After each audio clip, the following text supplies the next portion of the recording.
6,000 మెజార్టీతో గెలిచింది. చాలామందికి గుండెలు జారిపోయినాయి. ఇటువంటి సమయంలో ఏకపక్షంగా ఓటేసిన సందర్భం అది. సరే, అదొక పక్క. ఈరోజు ఈ సార్వత్రిక ఎన్నికల్లో ఎంతో ధైర్యము, సాహసము, తెలివితేటలతో మనం ముందుకు పోతున్నాం కాబట్టి 56,000 ఓట్లు మన ముందర కనపడతానే అధైర్యపడకుండా ధైర్య సాహసాలతోనే పోటీ చేయాలనేది నా లక్ష్యం. ఎందుకంటే చాలామంది ఇంత మెజార్టీ ఉంది, మనం పోటీ చేస్తే ఓడిపోతాము, ఓడిపోతే ఏం లాభము, మన డబ్బు పోతుందో ఇంకోటి పోతుందో అని చెప్పి ఆలోచన చేసే పరిస్థితి ఈరోజు ఉంది. ఏకపక్ష ఎన్నికలకు వ్యతిరేకంగానే ఈరోజు మనము విజయడంకా మోయించాల్సిన అవసరం ఉంది.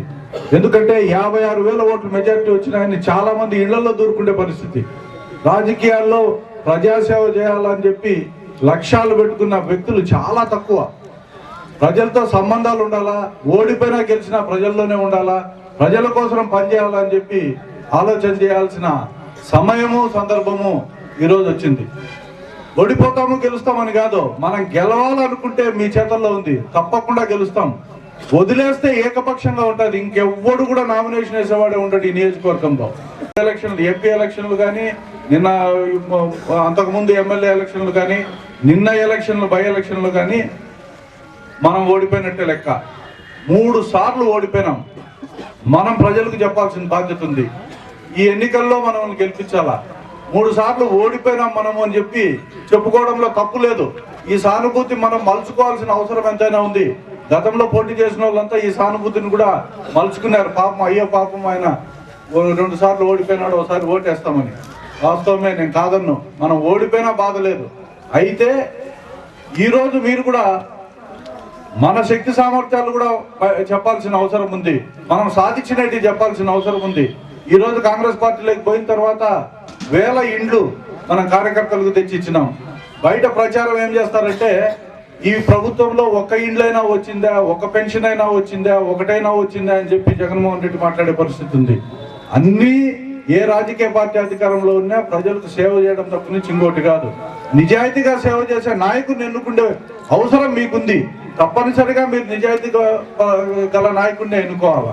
రెండోది, రాష్ట్ర విభజనకు 2009-14 మధ్యలో గెలిచిన శాసనసభ్యులు వెన్నెముక లేని కారణంగానే ఈరోజు ఈ రాష్ట్రం విభజించబడింది. ఈ పాపమంతా వాళ్ళదే.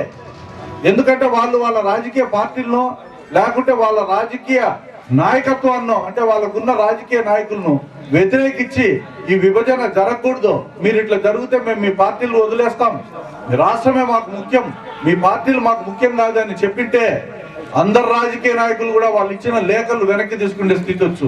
ఈ రాష్ట్రం సమైక్యంగా ఉండే పరిస్థితి వచ్చు. డ్రామాలు వాళ్ళు నడిపించినారు కాబట్టి ఈరోజు ఈ విభజన వచ్చింది.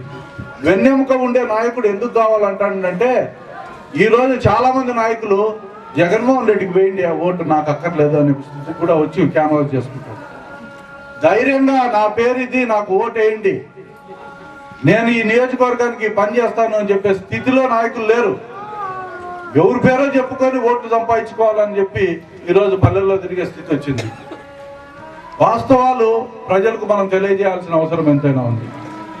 ఈరోజు ఎంత ఆనందంగా ఉందంటే, మనం గెలుస్తానం లేదు, ఎందుకంటే ఆ రకంగా మనం సమాహితం చేస్తున్నాం. గాలివీళ్ళు కూడా ఒకటే చెప్పినారు, నీవు ఇంత ముందే తప్పు చేసినావు, వేరే వాళ్ళని తీసుకొచ్చి వీళ్ళకి ఓటు వేయండి అని చెప్పినావు, దానివల్ల మాకు నిష్ప్రయోజనం, మేము తిరగలేము వాళ్ళందరి దగ్గరికి, వాళ్ళ క్యారెక్టర్ మాకు నచ్చలే, వాళ్ళ స్థితి మాకు నచ్చలే, దయచేసి పని చేయొద్దు, నిలబడితే నువ్వు నిలబడు, ఎంత దూరమైనా మేమే సాయం చేస్తాం, లేదంటే పూర్తిగా సాధించేసి అందరం వెళ్ళిపోతాం.